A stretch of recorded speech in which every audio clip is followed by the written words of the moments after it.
എല്ലാവർക്കും നമസ്കാരം. വടക്കേ മലബാറിൽ ഒരു സോമയാഗം നടത്തുന്നു.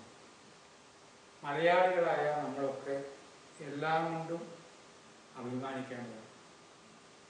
അങ്ങനെ അഭിമാനിക്കാൻ വ്യക്തമായിട്ടുള്ള കാരണങ്ങൾ ഉണ്ട്. കാരണം ആധുനിക കേരളത്തിൽ ഒരു യജ്ഞ സംസ്കാരം ഉണ്ടാക്കുന്ന കാര്യത്തിൽ ഏറ്റവും അധികം വിജയിച്ച ഒരു വ്യക്തിയാണ് ശ്രീ എം.ആർ. രാജേഷ്. പ്രമുഖനായിട്ടുള്ള ഗ്രന്ഥകാരൻ മാത്രമല്ല, നല്ല പ്രഭാഷകൻ. എത്രയോ സാധാരണക്കാർക്ക് നമ്മുടെ പൈതൃകത്തെക്കുറിച്ച് പറഞ്ഞ് മനസ്സിലാക്കിയ വ്യക്തിയാണ് അദ്ദേഹം. സനാതന ധർമ്മത്തെ സംബന്ധിച്ചിടത്തോളം അതിന് വേണ്ടുന്ന കാര്യങ്ങളുടെ അർത്ഥതലങ്ങളെക്കുറിച്ച് പറഞ്ഞു കൊടുക്കാനുള്ള സാഹചര്യങ്ങൾ ഇല്ലാതെ പോയി എന്ന് എല്ലാവർക്കും ഒരു പരാജയമായി മാറി. നമ്മുടെ ഏത് ചടങ്ങ് നടക്കുകയാണെങ്കിലും ആ ചടങ്ങിൻ്റെ അർത്ഥം എന്താണ് എന്ന് പറഞ്ഞു കൊടുക്കുന്ന രീതി നമുക്ക് ഇന്നും ഇല്ല. വീട്ടിൽ പിറന്നാൾ നടക്കുകയാണെങ്കിൽ ഒരാളും അതിനെക്കുറിച്ച് പ്രഭാഷണം നടത്താറില്ല. ഒരു വിവാഹം നടക്കുകയാണെങ്കിൽ ആ വിവാഹത്തോടനുബന്ധിച്ച് ആ ചടങ്ങിൻ്റെ അർത്ഥം എന്താണ് എന്ന് പറഞ്ഞു കൊടുക്കുന്ന രീതി നമുക്കില്ല. പക്ഷെ ഇന്ന് ഇതിനൊക്കെ ഒരു മാറ്റം വന്നുകൊണ്ടിരിക്കുകയാണ്. നമ്മുടെ സോമയാഗന്മാരിലുള്ള ചടങ്ങുകൾ സാർവത്രികമായിട്ട് എല്ലാവരുടെയും ചടങ്ങായിട്ട് മാറുകയും എല്ലാവരെയും ഇതിൻ്റെ ഒരു ഭാഗവാക്കാക്കി മാറ്റുകയും ചെയ്യുന്നു എന്നുള്ളത് വളരെ അഭിനന്ദനീയമായിട്ടുള്ള കാര്യമാണ്. ചില കാര്യങ്ങൾ യാഗത്തിൻ്റെയും യജ്ഞത്തിൻ്റെയും സംസ്കാരമാണ് ഭാരതീയർക്ക് ഉള്ളത്. ചില പദങ്ങളുടെ യഥാർത്ഥ അർത്ഥം പോലും നമുക്ക് എല്ലാവർക്കും അറിയില്ല. വെറുതെ ഒരു പൂജ എന്ന് പറഞ്ഞാൽ തന്നെ അത് പൂർണ്ണത എന്നാണ് അർത്ഥം. പൂർണ്ണതയിലേക്ക് എത്തുന്ന ഒരു പ്രയാണമാണ് പൂജ.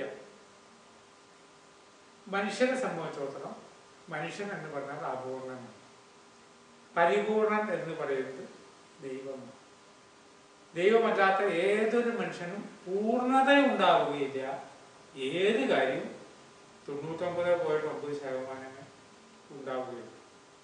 ഈ പരിപൂർണത എത്തണമെങ്കിൽ പ്രപഞ്ചത്തിന്റെ ചാക്രികതയുമായിട്ട് ചേരണം. സോമയാഗത്തെ പറ്റി പറഞ്ഞതിന് മുമ്പ് നമ്മുടെ വടക്കേ മലബാറിൽ നിന്ന് സുപരിചിതമായിട്ടുള്ള ഒരു ചടങ്ങാണ് എല്ലാ ചിങ്ങമാസത്തിലും ചിങ്ങവെള്ളം വെക്കുക എന്നത്. ഒരു മുരുട എന്ന് പറഞ്ഞാൽ ഉരുണ്ടിട്ടുള്ള ആകൃതി. ആ മുരുടയിൽ കിണറ്റിൽ നിന്നും വെള്ളം എടുക്കും. അതൊരിടത്ത് വെച്ച് അതിൻ്റെ മുകളിൽ ഒരു താളിൻ്റെ ഇല വയ്ക്കും. അതിൻ്റെ മുകളിൽ 2 തുമ്പപ്പൂക്കൾ വയ്ക്കും. പിറ്റേ ദിവസം രാവിലെ ഈ വെള്ളം കിണറിലേക്ക് ഒഴിക്കും. വീണ്ടും വെള്ളമെടുത്ത് മുരുട നിറയ്ക്കും, താളിൻ്റെ ഇല വയ്ക്കും, തുമ്പപ്പൂക്കൾ വയ്ക്കും. എല്ലാവരും ഇപ്പം ഇതിൻ്റെ അർത്ഥം അറിഞ്ഞോളണമെന്നില്ല. സോമയാഗത്തെക്കുറിച്ച് ചിന്തിക്കുന്നതിന് മുമ്പ് ഒന്ന് തുടക്കത്തിൽ പറഞ്ഞു എന്നേ. പ്രപഞ്ചത്തിൻ്റെയും ഈ ഭൂമണ്ഡലത്തെയും പ്രതീകമാണ് മുരുട. അതിൽ ജലമാണ്. ജലം എന്ന് പറഞ്ഞാൽ ഒറ്റ അർത്ഥമാണ് കാരുണ്യമാണ്. ആ വെള്ളത്തിൽ കാൽനഖം കടിച്ചുകൊണ്ട് കൃഷ്ണൻ കിടന്നു. ജീവന്റെ തുടിപ്പ് അവസാനം വരെ കിടന്നു. അതാണ് ഈ കാൽനഖം കടിച്ചു എന്ന് പറയുന്നത്.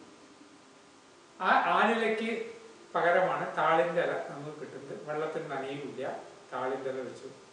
തുമ്പപ്പൂക്കള് ജീവന്റെ പ്രതീകമാക്കി വെച്ചു. അപ്പൊ ഈ പ്രപഞ്ചത്തിന് ഒരു ചാക്രികത ഉണ്ട്. ആ ചാക്രികതയ്ക്ക് നമ്മുടെ തടസ്സം വരുമ്പോൾ വൃത്തി, വൃത്തം, ഇതിൻ്റെ ഒക്കെ അർത്ഥം എന്താണെന്ന് വെച്ചാൽ, വൃത്തം എന്ന് പറഞ്ഞാൽ ഒരു ബിന്ദുവിൽ നിന്ന് തുടങ്ങി പ്രയാണം നടത്തിയത് അവസാനം ആ ബിന്ദുവിൽ ചെന്ന് ചേരുകയാണ്. ഇതാണ് വൃത്തം. ആ പ്രയാണം തെറ്റിക്കുന്നതിനാണ് നമ്മൾ വൃത്തികേട് എന്ന് പറയുന്നത്. ഇവിടെ വൃത്തി എന്ന് പറഞ്ഞാൽ ജീവാത്മാവ് പരമാത്മാവ് എത്തുന്ന ആ പ്രയാണം. ശാസ്ത്രീയമായിട്ട് ഏറ്റവും വലിയ ആധുനിക സയൻസ് അനുസരിച്ച് ഏത് രീതിയിൽ നമ്മൾ ചിന്തിച്ചിരുന്നാലും ശരി, ഈ ചാക്രികതയുമായിട്ട് നാം ചേരണം. പ്രകൃതിയുമായി ശ്രുതി ചേരുക എന്ന് ലളിതമായിട്ടുള്ള ഭാഷയാണ്. പ്രകൃതിയായിട്ട് നമ്മൾ ശ്രുതി ചേരണം. ആ പ്രകൃതിയുമായിട്ട് ശ്രുതി ചേരുമ്പോൾ പഞ്ചഭൂതങ്ങളുമായിട്ട് നാം ഉണ്ടാക്കുന്ന ഐക്യം, ആ ഐക്യം വരുമ്പോൾ പഞ്ചഭൂതങ്ങൾ നമ്മളെ പ്രോത്സാഹിപ്പിക്കും. നമ്മുടെ ശരീരം പഞ്ചഭൂതങ്ങളെ കൂടെ നിർമ്മിക്കപ്പെട്ടാണ്. ഈ ലോകം പഞ്ചഭൂതങ്ങളിൽ നിർമ്മിക്കപ്പെട്ടതാണ്. ഒരിക്കൽ ഒരാള് ഒരു അധ്യാപകൻ ചോദിച്ചു, നിങ്ങളുടെ ശ്വാസകോശം എവിടെ തുടങ്ങുന്നു? കുട്ടികൾ പറഞ്ഞു ശ്വാസകോശം തുടങ്ങുന്ന സ്ഥലം ചൂണ്ടിക്കാണിച്ചു. അപ്പൊ ഒരു ചോദ്യം ചോദിച്ചു, അവിടെയാണ് ശ്വാസകോശം തുടങ്ങുന്നെങ്കിൽ അടുത്ത വീട്ടുവളപ്പിൽ ഒരു പെരിച്ചാഴി ചത്ത് കിടക്കുന്നുണ്ടെങ്കിൽ നിങ്ങൾ അസ്വസ്ഥനാവാൻ കാരണമുണ്ട്. അതിന്റെ ദുർഗന്ധം അടിക്കുമ്പോൾ അസ്വസ്ഥനാവുന്നുണ്ടല്ലോ. അപ്പൊ ശ്വാസകോശം ഇവിടുന്ന് തുടങ്ങുന്നതല്ല. ഈ പ്രപഞ്ചമാസകലം നമ്മുടെ ശ്വാസകോശമാണ്, നമ്മുടെ ഹൃദയമാണ്. അങ്ങനെ ഈ പ്രപഞ്ചവുമായിട്ട് ശ്രുതി ചേരുന്നതിന്റെ ഒരു ഭാഗമാണ് ഇവിടുത്തെ യജ്ഞങ്ങൾ, യാഗങ്ങൾ. നമുക്ക് ഇങ്ങോട്ട് തന്നത് നാം മടക്കി കൊടുക്കുന്നു. ഇതിൽ ഏറ്റവും പ്രധാനപ്പെട്ട ഒരു പക്ഷേ ഹീറോ എന്ന് പുതിയ ഭാഷയിൽ വിശേഷിപ്പിക്കാവുന്നത് ഏത് യാഗത്തിന്റെ പിറകിലും അഗ്നിയാണ്. പഞ്ചഭൂതങ്ങളിൽ ഒന്നാണ് അഗ്നി. ആകാശം, വായു, അഗ്നി, ജലം, ഭൂമി എന്നിവയാണ് പഞ്ചഭൂതങ്ങൾ എന്ന് നമുക്കറിയാം. ഈ പഞ്ചഭൂതങ്ങൾ അഞ്ചുവിനെ കൊണ്ട് നമ്മളെ നിർമ്മിക്കപ്പെട്ടിരിക്കുന്നു. അങ്ങനെ കണ്ണ്, കാല്, മൂക്ക്, നാക്ക്, ത്വക്ക് എന്നുള്ള ആ പഞ്ചേന്ദ്രിയങ്ങളും ഇതിന്റെ ഒരു ഭാഗമാണ്. ഇത് പ്രവർത്തിക്കുന്നതിൽ പഞ്ചഭൂതങ്ങളുടെ സഹായമുണ്ട്. നേരിട്ട് സൂര്യനും കണ്ണുമായിട്ടാണ് ബന്ധം എന്ന പോലെ ഇതുമായിട്ട് നമ്മൾക്ക് ശ്രുതി ചേരാണ്. ഇതിൽ അഗ്നിയുടെ ഏറ്റവും വലിയ പ്രത്യേകത, അഗ്നിയാണ് മൂവ്മെന്റ് ഉണ്ടാക്കുന്നത്. ആയുർവേദത്തിൽ പഞ്ചഭൂതങ്ങളെ ചെന്ന് ചുരുക്കി വാദം, പിത്തം, കഫം എന്ന് പറയും. ആ വാദപിത്ത കഫങ്ങളിൽ പിത്തം എന്ന് പറയുന്നതാണ് അഗ്നി തത്വമാണ് ഒഴുക്കുണ്ടാക്കുന്നത്, മൂവ്മെന്റ് ഉണ്ടാക്കുന്നത്, കർമ്മോന്മുഖം ആക്കുന്നത്. മാത്രമല്ല അഗ്നിയുടെ പ്രാധാന്യം നാം മനസ്സിലാക്കണം. പഞ്ചഭൂതങ്ങൾ ബാക്കി നാലിനെയും ശുദ്ധീകരിക്കുന്നത് അഗ്നിയാണ്. അപ്പൊ ഒരു ചോദ്യം, നല്ല പ്രകാശമുള്ളപ്പോ വിളക്ക് കത്തിക്കുന്നത് എന്തിനാണ്? ഇലക്ട്രിസിറ്റി ലൈറ്റ് ഉണ്ടല്ലോ, സന്ധ്യക്ക് വിളക്ക് കത്തിക്കുന്നത് എന്തിനാണ് നമുക്ക് വേണമെങ്കിൽ ചോദിക്കാം. ഇലക്ട്രിസിറ്റി ലൈറ്റ് അഗ്നി 3 തരമുണ്ട്. അഗ്നിക്ക് സത്വരജതമോ ഗുണങ്ങളുണ്ട്. വൈദ്യുതി എന്ന് പറയുന്നതും ഇടിമിന്നൽ എന്നൊക്കെ പറയുന്നതും അഗ്നിയുടെ ഒരു ഭാഗമാണ്. മിന്നാമിന്നു പോലെ പ്രകാശിക്കുന്ന വസ്തുക്കൾ അഗ്നിയുടെ മറ്റൊരു ഭാഗമാണ്. നാം തൽക്കാലം തീ എന്ന് വിളിക്കുന്നു, അഗ്നിയുടെ ഒരു ഭാഗമാണ്. ഈ തീ എന്ന് വിളിക്കുന്ന അഗ്നി ബാക്കി പഞ്ചഭൂതങ്ങൾ 4നെയും ശുദ്ധീകരിക്കുന്നത് കൊണ്ടാണ് അടച്ചിട്ട വീടാണെങ്കിലും സന്ധ്യക്ക് വിളക്ക് കത്തിച്ചാൽ മതി എന്ന് പറയാനുള്ള കാരണം.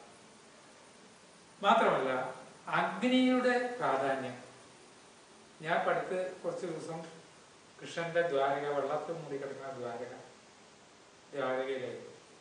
ആ ദ്വാരകയിൽ ചെന്നപ്പോ അവിടെ ഏതൊരാൾ ഏത് ഭക്ഷ്യവസ്തു ഉണ്ടാക്കിയാലും ആദ്യം അഗ്നിക്ക് കൊടുത്തു. നമ്മുടെ വീട്ടമ്മമാർ ഇത് ചെയ്തിരിക്കുന്നു, അഗ്നിക്ക് കൊടുത്തു. എന്താണ് അഗ്നിയുടെ പ്രത്യേകത? വളരെ ലളിതമായിട്ട് നമുക്ക് എന്താണ് അഗ്നി എന്ന് ചോദിച്ചാൽ ഉത്തരം പറയാം. ലോകമുണ്ടായ കാലം മുതൽക്ക് ഇനി എത്ര കാലമുണ്ടോ അത്ര കാലം ഏറ്റവും മഹത്തായൊരു കൊറിയർ സർവീസാണ് അഗ്നി.